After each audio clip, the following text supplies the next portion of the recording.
to make sure that everyone knows how we're kind of facilitating today's roundtable discussion. This is an interactive discussion. It's a 30-minute conversation. We do encourage all of you to keep your cameras on and your audio muted when you're not speaking. You can join the conversation in a few different ways. You can unmute yourself and speak. You can also include a comment or a question within the chat feature at the bottom of your Zoom, as well as the raise hand option within your Zoom. These sessions are also being recorded just for your reference. So without further ado, I would like to introduce Rahul Agarwal, and I'm sorry, I think I didn't do that great job on your last name, product manager at Boomi. I'll pass it over to you, and we can begin the discussion with the group joining us today. Thanks a lot, Lindsay. Are you able to hear me properly? I am. Yep, we can hear you.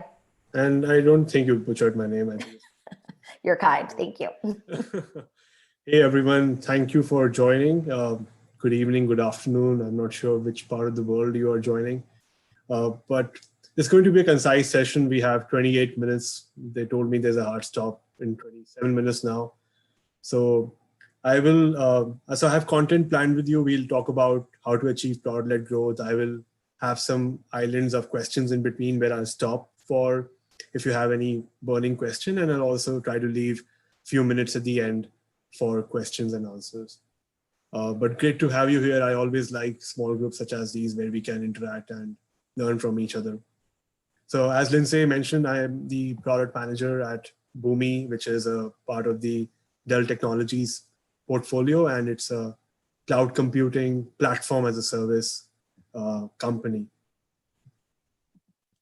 But before we go into how to achieve product-led growth, I want to kind of share with you what is happening in the market, and in particular talk to you about the enterprise and technology trends, because we want to be grounded in reality before we actually hit the topic of how to achieve product-led growth.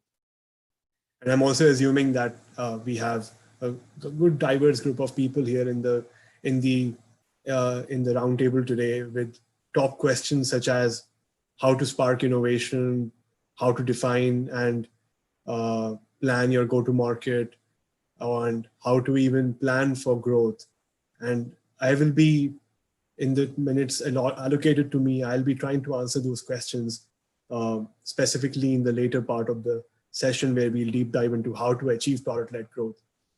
But wanted to start with what is happening in the market. And the first thing which I want to touch is this accelerated creative destruction which is happening in the market right now. What you see in the graph here is the average length of a Fortune 500 enterprise. And just 25 years back, you can see that the average age of an enterprise was 15 years. Now that trend is accelerating, and COVID is just even accelerating it further with retail and oil, first companies to go. But the big takeaway, what you are seeing from here is that no enterprise or business right now is sure of its business model. And what is driving this change? Data is driving this change, which is creating new paradigms out there. And one of the byproduct, or maybe to certain people out there say, one of the drivers for this change is cloud computing, the rise of cloud computing, the rise of data and software on demand. Which I want to touch next is, this is a technology trend which we are aware of. And what you're seeing here in the graphic is that AWS in 2005, or Amazon, I would say in 2005, realized that they had these servers out there they were using. Why don't they rent it out and start the whole all-in-demand economy for infrastructure as a service, platform as a service, and software as a service? Now that was last decade. That was the 2010 circa. We are in 2020. And what's happening right now is that, as you can see from the top, there is software everywhere. People like you and me are creating data on a daily basis, which is pushing the stack down, which is making this proliferation of software and data everywhere. At the same time, you have the actual physical limitations of where to store that data and how to propagate it, which is the metal and the physics. which is pushing the envelope up. And what is really happening in this churn is that the action is moving to the platform, and that companies are investing to create platforms. Companies are investing to buy platforms. And that's what and that is what is fueling the need for product-led growth. The takeaway from these slides, and I shared a lot of information here, is that yes, there is enterprise disruption happening, so you need to reinvent rapidly. Because of data, internet, and cloud computing, you have new paradigms. So as entrepreneurs, as leaders of a company, how do you take advantage of these paradigms? And also, we talked about Amazon, Google, and all these other software firms moving into all verticals in society. So how do you, as budding entrepreneurs, navigate a market dominant by technology players? Which brings me to the definition of what is product-led growth. And we will in particular deep dive into this notion of era of the end user. And this is one of my points where I kind of pause for questions. I talked about the need for it. I'm going to briefly go into the definition before we go into the how, but if anyone has any question or doubt for me, please see something come through the chat. Oh, that's Lindsay helping me. All right. Yep. No one has submitted anything in the chat box just yet.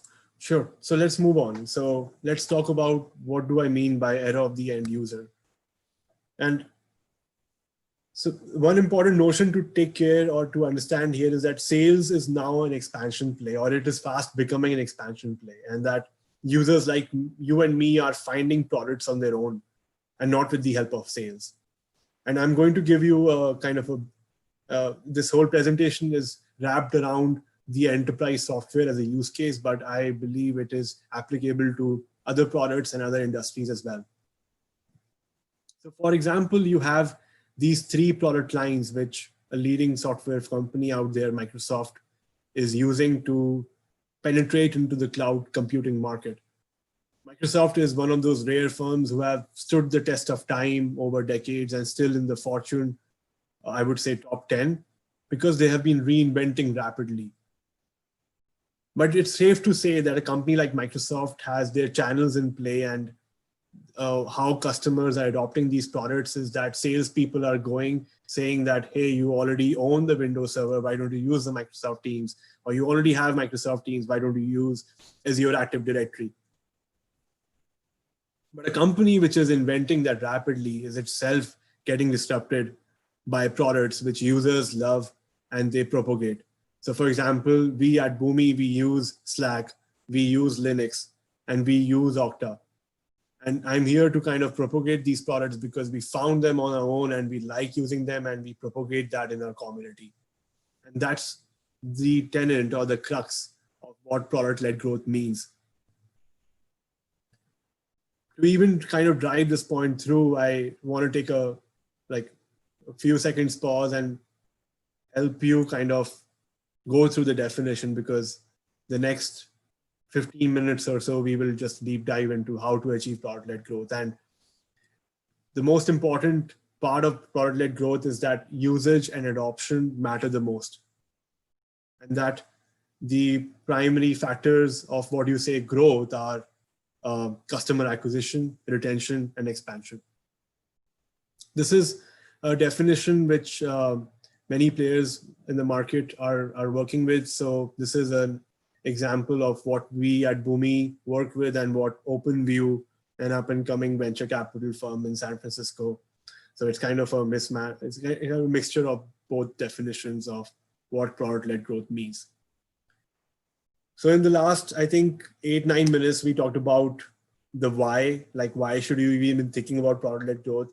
And I gave you a brief definition of what it means and what end user era means. With this, I will move into how to actually start thinking of achieving product-led growth. And my way of thinking about is looking at these 4 tenets, which will help you achieve product-led growth, and starting with product vision, product roadmap, product launch, and customer success. Now, these are I would say tenets which are already there. There are many things written on them as well. There are many people talking about this. What is unique here is my own way of expressing how these 4 things connect with each other, and how keeping each one of them is super important as you move ahead with your startup strategy, product strategy, go-to-market strategy. Say what you might want to say about it. So the first thing which we want to check here is product vision. Sure, Kim, thank you for the question. I'll try to answer that either through the presentation or maybe at the end. So you have spent time. Sure, go ahead, Lindsay. Oh, keep going. We can take that question later then. Sure. So you have spent time and you have decided to join SaaStr for the roundtable sessions, and you have specifically chosen to come to my session. So I thank you for that. And there is one slide apart from maybe this model, which you want to take through, is product vision, because without product vision, there is no circle and the entire model kind of falls on its feet.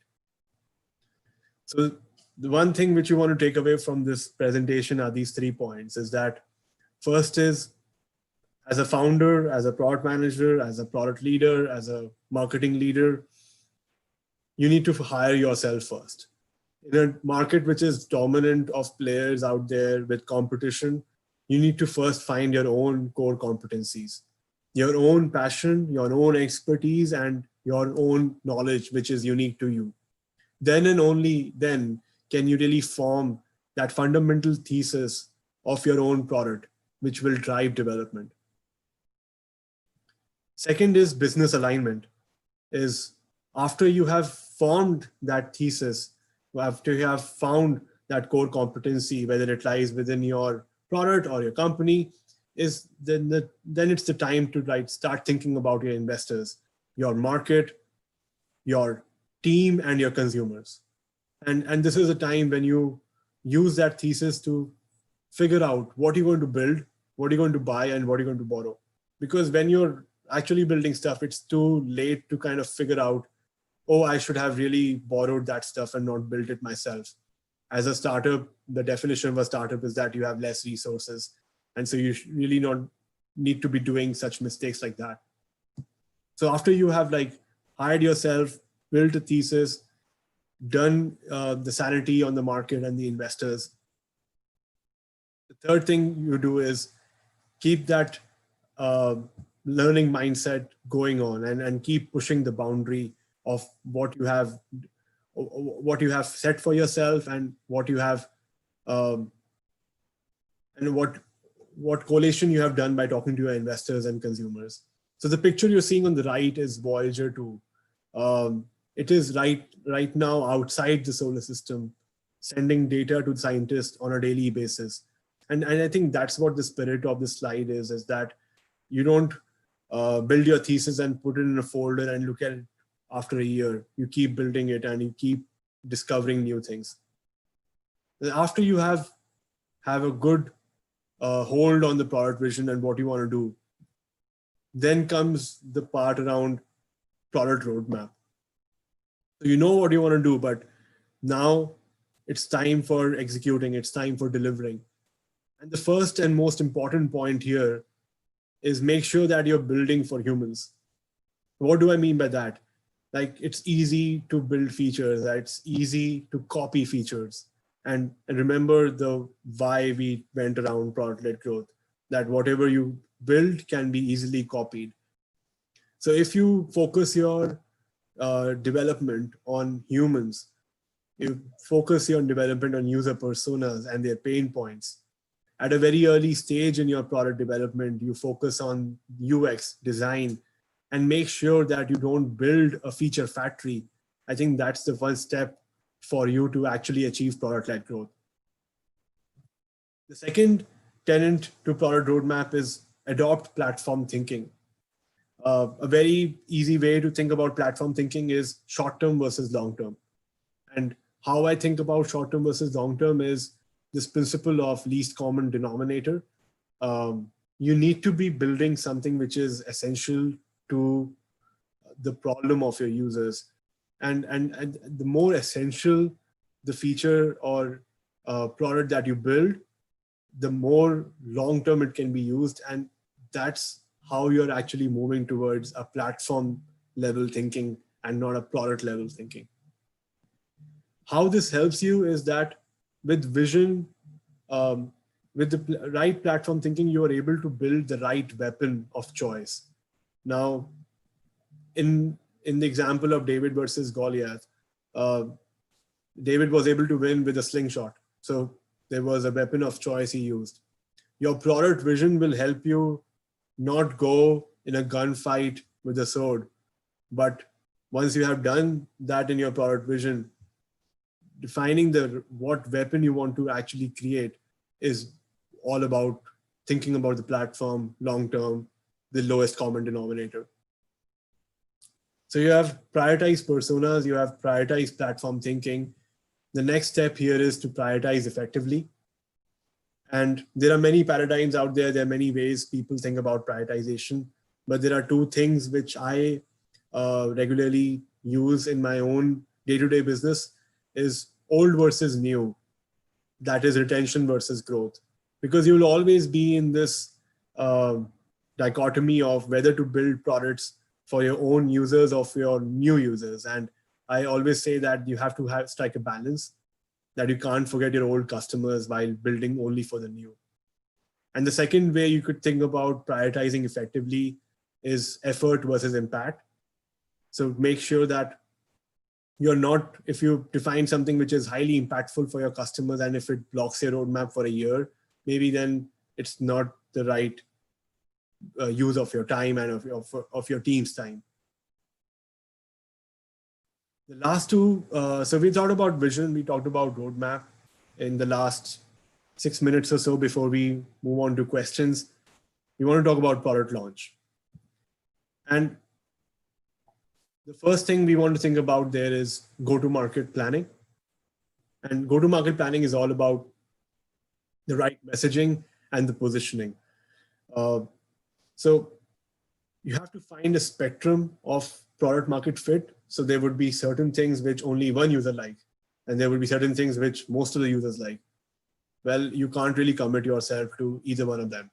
And that's what I say is that you have to really find a spectrum where you can really go to market with, and the right messaging, the right positioning really helps in that. And another thing which helps in go-to-market is thinking step function versus exponential. The vision should take care of the exponential part, but when you are in go-to-market, you should really think about the next step and not forget that you really have to like go one step to reach that exponential growth. Secondly, invest in partnerships. So customers are pretty demanding right now, and we already looked at how they are finding products on their own. So you as a budding entrepreneur or a young entrepreneur or a young company or a young product should always provide the full solution to the customers.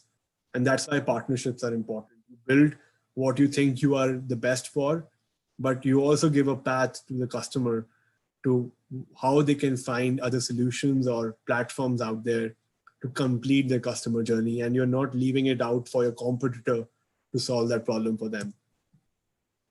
And lastly, reduce the time to conversion. I talked about sales as an expansion play and not an acquisition play. So we have talked about, or we've thought about freemium versus contract model. That's something which goes into this bucket. Also providing early access, something you should probably think about if you're not already doing it. And lastly, qualifying leads through the product and then passing it on to the sales channel for them to expand and not the other way around. Are some of the ways you can reduce time to conversion, and you're not spending money on acquiring customers which are really not very a good fit for your platform or your own product. So you have built a messaging which is appealing to your users. You have built investment in partnerships, and you have tried to reduce time to conversion by maybe giving early access. The last and the most important part, which will keep your model alive and running, is customer success. And there are three tenets to it. The first is enhancing customer experience. Now you have given early access of your product to your users. You need to make sure that they have the right support and assistance around it. And you can't really rely on a partner to support your customers. You should be doing that yourself. You should be building a community where your users help other users, or you should be building training content yourself so that if it's a hard to use product, they don't have to go somewhere else to understand it, or they don't stop using it. And lastly, focus on documentation from a very early stage, whether it's a highly technical product, whether it is an API, or whether it is a hardware which you're building. Documentation, both internal and external, will help that keeping that customer experience. Secondly, celebrate success. So once you have given early access, once you have enabled them through training, make sure that you are the marketeer for your customers and that you are telling their success stories. Maybe collaborate through user groups, conferences, councils, whatever your budget says. You really don't have to. There are different ways you can do it, but the main point is that once adoption is there, make sure that you are celebrating success, because the virality will come from here and nowhere else. Like a slide could give you virality, a marketing campaign could give you virality. But if users like me are promoting other users, such as I did for Slack in the beginning of this presentation, that's where virality probably comes in. And the last part is that don't forget about healthy unit economics. We are all aware of exponential growth. We are all aware of how we want to go 10x and 10x. See, venture capital right now is not needed for setting up a business or running a business. Venture capital right now is needed to scale the business. So these are all the things you should already be doing before you even think about VC money. And customer success will give you that healthy unit economics, will give you the short-term cash flow, and will be that forcing function in your model so that you're not really shooting yourself in the foot. So for example, I'll take example of SpaceX here. Like SpaceX has a vision to go to Mars, but why are they building a satellite network for internet? That happens to be their forcing function in the model, that they get the short-term cash flow, make customers happy, at the same time, maybe in the future, fulfill their vision. So with that, I think I'm almost on time. The 5 minutes going to start, but wanted to kind of wrap it all around. I think it was a very rapid dissemination of information. So I hope I was able to portray or convey my point across. But think of these 4 things whenever you think about product-led growth, because it's easy to forget about one component while working on the other. And let me know how I can help going forward. These are all the things I told you were set in practice and not theory. So you can really go and actually free try my product at that link above.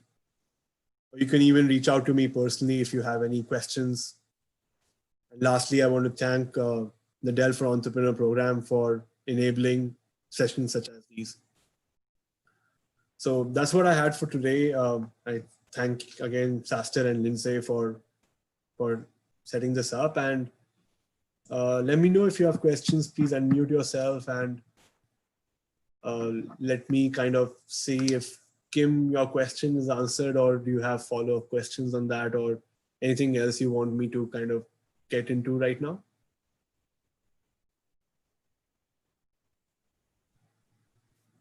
The critical success factor to me is customer success. Like I mentioned, that if users are not saying good things about the product, then no level of marketing can help in bringing that critical success. And I'll maybe say, because this is something which I measure on a daily basis. One is customer sentiment and the other is raw product data, raw adoption data. So if adoption is not going up, then there is a big fundamental problem either in your go-to-market or your product.